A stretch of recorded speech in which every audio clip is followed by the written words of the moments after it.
معزز ناظرین، السلام علیکم ورحمۃ اللہ وبرکاتہ۔ انشاءاللہ الرحمن ابھی سورہ حشر کی جو کہ قرآن کے ترتیب کے اعتبار سے اس کا نمبر 59 ہے، سورہ حشر کی ہم نے بیشتر آیات کا ترجمہ اور اس کی تفسیر سماعت کی تھی۔ اب انشاءاللہ الرحمن کچھ آخری آیات کا ہم ترجمہ اور اس کی مختصر تفسیر پیش کریں گے۔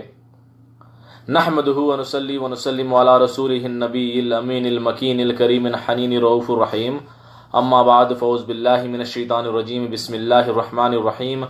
رب اشرح لی صدری ویسر لی امری واحلل عقدۃ من لسانی یفقہوا قولی، ربی زدنی علما ربی زدنی علما ربی زدنی علما، صدق اللہ العظیم۔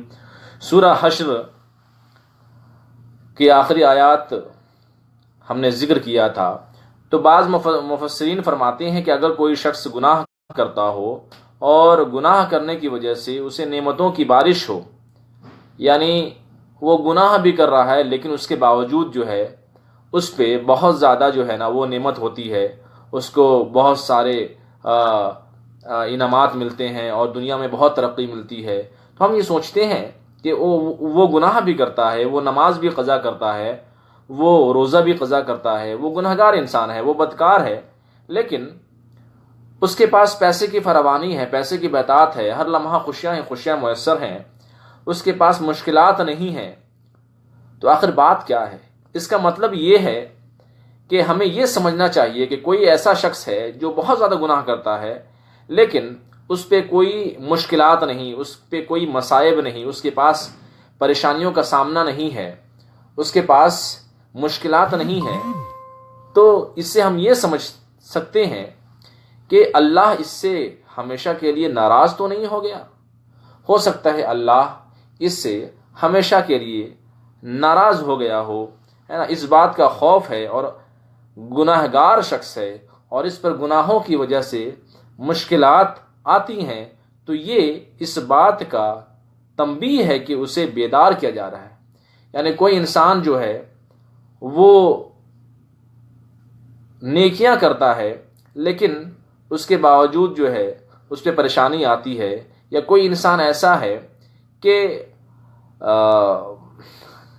جیسے ہی وہ گناہ کرتا ہے نا اس کے اوپر پریشانی آ جاتی ہے، جیسے ہی وہ کچھ گناہ کرتا ہے اس کی پریشانی آ جاتی ہے۔ اس کا مطلب یہ ہے کہ اللہ تبارک و تعالی اس سے راضی ہے اور اس کو بیدار کر رہا ہے، یعنی اس کو اس چیز کی تنبیہ دے رہا ہے کہ تم جب گناہ کرتے ہو تو تم پہ پریشانی آتی ہے نا، یعنی اللہ کو یاد کرو، مگر پھر بھی وہ اللہ کو یاد نہ کرے اور اپنے آپ کو اللہ کی بارگاہ میں نہ جھکائے، تو بہت بڑی اس کی محرومی ہے۔ یعنی بہت سارے لوگ ہیں جو نیک بندے ہیں، اکثر ان کے اوپر پریشانی آتی ہے، اور پریشانی تبھی آتی ہے جب وہ اللہ کو بھول جاتے ہیں، جب وہ نمازوں کو قضا کرتے ہیں، جب وہ روزوں کو قضا کرتے ہیں، یا کسی کے دل کو تکلیف دیتے ہیں، کسی پہ ظلم کرتے ہیں، کسی کو ستاتے ہیں، کسی کا ناجائز حق کھا لیتے ہیں، کسی کو تڑپاتے ہیں، کسی کی زمین دبوچ لیتے ہیں، یا کسی کا مقام دبوچ لیتے ہیں، یا اپنی کمپنی میں یا اپنے کسی آرگنائزیشن میں اس کو تکلیف پہنچاتے ہیں، یا اس کے ساتھ سیاست کرتے ہیں، یا اس کے ساتھ ہے نا غلط سیاست کرتے ہیں جس کی وجہ سے اس کو تکلیف ہوتی ہے، تو کیا اللہ وہی فرماتا ہے کہ اپنے آپ کو اللہ کی بارگاہ میں نہ جھکائے تو بہت بڑی محرومی ہے۔ یعنی کوئی اگر نماز نہیں پڑھ پاتا ہو، یا روزہ نہیں رکھ پاتا ہو، یا اللہ کے نیک عمل میں حصہ نہ لے پاتا ہو، یعنی وہ محروم ہے۔ اور اگلی آیت میں جہنمی اور جنتی برابر نہیں ہو سکتے۔ کیا؟ یعنی جو لوگ نیک بندے ہیں اور برے بندے، یعنی گنہگار لوگ اور نیک نہیں برابر ہو سکتے۔ کیسے برابر ہو سکتے ہیں؟ ایک کروڑ پتی اور ایک غریب انسان برابر نہیں ہو سکتا۔ ایک کروڑ پتی کا کھانا، کا رہن سہن، کا اسٹینڈرڈ آف لیونگ، اور ایک غریب کا، ایک فقیر کا برابر کیسے ہو سکتا ہے؟ ایک ولی اور ایک گنہگار کبھی برابر نہیں ہو سکتے۔ تو وہی چیز اللہ تبارک و تعالیٰ نے فرمایا ہے، کیا کہ جہنمی اور جنتی برابر نہیں ہیں، تو تم جنتی والے کام، تو تم جہنمی والے کام مت کرو، تم مت سمجھو کہ کل بروز قیامت جنتی اور جہنمی برابر ہوں گے. یعنی بہت سارے لوگ یہ سمجھتے ہیں کہ جنتی اور جہنمی برابر ہوں گے، ہے نا، جنتی اور جہنمی برابر ہیں. تو یہ غلط ان کی سوچ ہے. یہاں دنیا میں تو ہو سکتا ہے، لیکن آخرت میں نعمتیں صرف اور صرف نیک لوگوں کے لیے ہیں. یعنی دنیا میں ایسا ہوتا ہے کہ جو لوگ، ہے نا، دین کا کام کرتے ہیں، ہو سکتا ہے انہیں بڑی پریشانی اٹھانی پڑتی ہو سکتا ہے ان کے پاس مشکلات ہوں، ہے نا. جو صرف دنیا کرتے ہیں اسے صرف دنیا ملتی ہے. یہ دنیا میں تو ہو سکتا ہے، لیکن آخرت میں ایسا نہیں ہے. جو دنیا میں نیکی کرے گا وہ آخرت میں سیدھا جنت میں جائے گا، اور اس کے لیے صرف نعمتیں ہیں. اور اگلی آیت میں ہے جنتی لوگ ہی کامیاب ہوں گے اور جہنمی لوگ ناکام ہوں گے.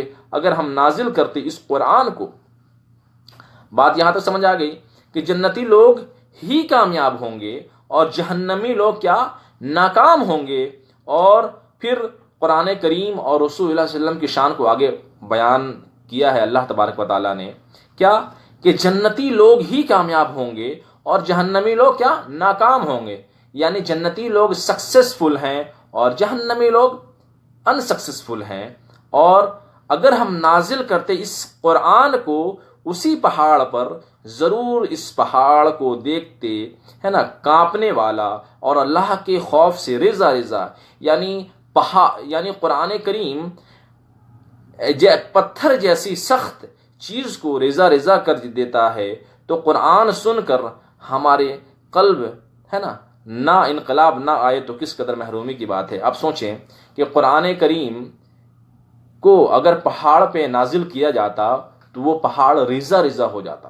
یعنی اس کے اندر اللہ تبارک و تعالیٰ نے وہ قوت دی ہے، اس کے اندر اللہ تبارک و تعالیٰ نے وہ طاقت دی ہے، اور اللہ تبارک و تعالیٰ نے اس کی شان اتنی بلند کی ہے کہ وہ کسی پہاڑ جیسی سخت چیز پر بھی اگر نازل ہو تو وہ ریزہ ریزہ ہو جائے گا، وہ ذرہ ذرہ ہو جائے گا. تو وہی اگر قرآن پڑھتے ہیں، ہم اشرف المخلوقات ہیں، قرآن پڑھتے ہیں، اس کے بعد بھی ہماری زندگی نہیں بدلتی، ہم گنہگار، بدکار، سیاکار، زناخور، چغل خور، غیبت خور ہوتے ہیں اور گناہوں میں مشغول رہتے ہیں، تو یہ بڑے تعجب کی بات ہے. اگر ہماری زندگی میں انقلاب نہ آیا تو یہ بڑی، ہے نا، تعجب کی بات ہے، تعجب خیز بات ہے. اور نبی کی شان دیکھیے اور نبی کا مقام دیکھیے کہ اللہ تبارک و تعالیٰ نے نبی پہ قرآن کو نازل کیا. یہ مثالیں ہم لوگوں کے لیے بیان کرتے ہیں تاکہ وہ غور و فکر کریں. یعنی اللہ تبارک و تعالیٰ کیا فرماتا ہے، یہ مثالیں ہم اس لیے بیان کرتے ہیں کہ لوگ اس پہ غور کریں، فکر کریں کہ کتنے عظیم کتاب ہے قرآن، کہ ہے نا، پہاڑ پہ نازل ہوتا تو وہ ریزہ ریزہ ہو جاتا، مگر یہ رسول اللہ صلی اللہ علیہ وسلم پہ نازل ہوا. رسول اللہ صلی اللہ علیہ وسلم کا قلب کتنا، ہے نا، مضبوط ہوگا، اور رسول اللہ علیہ وسلم کے قلب کی شان کیا ہوگی، اور رسول اللہ صلی اللہ علیہ وسلم کی عظمت اور مرتبہ کیا ہوگا. اور اگلی آیت میں ہے وہ اللہ جس کے سوا کوئی معبود نہیں. کیا؟ وہ خالق کائنات، وہ مالک و مولا جس کے سوا کوئی معبود نہیں، ہے نا، جس کے سوا کوئی خدا نہیں، کوئی الہ نہیں، کوئی خالق کائنات نہیں. کون خالق کائنات ہے؟ بس وہی اللہ رب العزت جو خالق کائنات ہے. اور اگلی آیت میں ہے غیب اور شہادت کو جاننے والا. یعنی غیب مطلب جو چھپی چیزیں ہیں، اور شہادت مطلب جو ظاہری ہیں، یعنی وہ ظاہر کو بھی جاننے والا ہے اور باطن کو بھی جاننے والا ہے. اور وہی سب سے زیادہ مہربان، رحم کرنے والا ہے. یعنی اس کائنات میں سب سے بڑا رحیم اور سب سے بڑا کریم کون ہے؟ وہ اللہ کی ذات ہے. اور اگلی آیت میں ہے وہ اللہ جس کے سوا کوئی معبود نہیں. یعنی وہ اللہ ہے، اللہ کی ذات ہے جس کے سوا کوئی معبود نہیں. پھر ہے حقیقی بادشاہ، بہت ہی زیادہ پاکیزہ. کون؟ یعنی حقیقی بادشاہ کون ہے؟ وہ اللہ رب العزت ہے، اور بہت ہی زیادہ پاکیزہ، سلامتی دینے والا، امن والا، سکون والا، چین پہ اطمینان دینے والا، حفاظت کرنے والا، عزت دینے والا، عظمت رکھنے والا، بڑائی اور بلندی رکھنے والا، پاکی ہے اللہ کے لیے ان تمام باتوں، ان تمام چیزوں سے جس سے اللہ تعالیٰ کو شریک ٹھہراتے ہیں. اس کے علاوہ کوئی خدا معبود نہیں. یعنی اللہ ہی ایک معبود ہے، وہی وحدہ لا شریک ہے. ہم صرف اسی کی عبادت کرتے ہیں اور اسی کی عبادت کر سکتے ہیں، اور سب کو پیدا کرنے والا وہی ہے، یعنی بنانے والا وہی ہے، شکلیں بنانے والا اور اس کو تلاشنے والا ہے نا۔ ہمیں دیکھنے کے لیے اس نے آنکھیں دی، ہمارے جسم کے ہر اعضاء کو پرفیکٹ بنایا، بہترین بنایا، اس میں کسی طرح کی کوئی بھی خامی نہیں دی۔ وہ اللہ تبارک و تعالی کی شان ہے، اور ہے نا بنانے والا، سب کو پیدا کرنے والا وہی ہے، شکلیں بنانے والا وہی ہے نا۔ اس کے لیے یہ پاکیزہ اور اچھے نام ہیں۔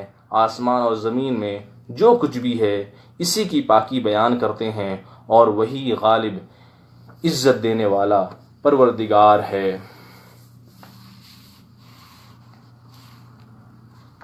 اللہ تبارک و تعالیٰ سے یہی دعا ہے کہ اللہ تبارک و تعالیٰ ہمیں صحیح دین پر، اور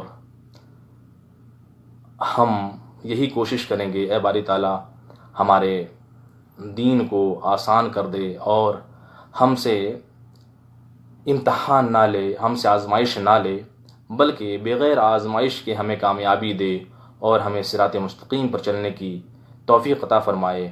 کہ یہ جو سورہ حشر ہے، یعنی اس کا جو انجام ہے نا، حشر کا معنی ہوتا ہے انجام، اور دوسرا معنی ہوتا ہے یعنی قیامت کے روز جب حشر کے میدان۔ تو اللہ تبارک و تعالیٰ سے ہم یہی دعا کرتے ہیں اے باری تعالیٰ ہمارے ظاہر کو اور باطن کو اللہ بدل دے۔ وآخر دعوانا ان الحمد للہ رب العالمین۔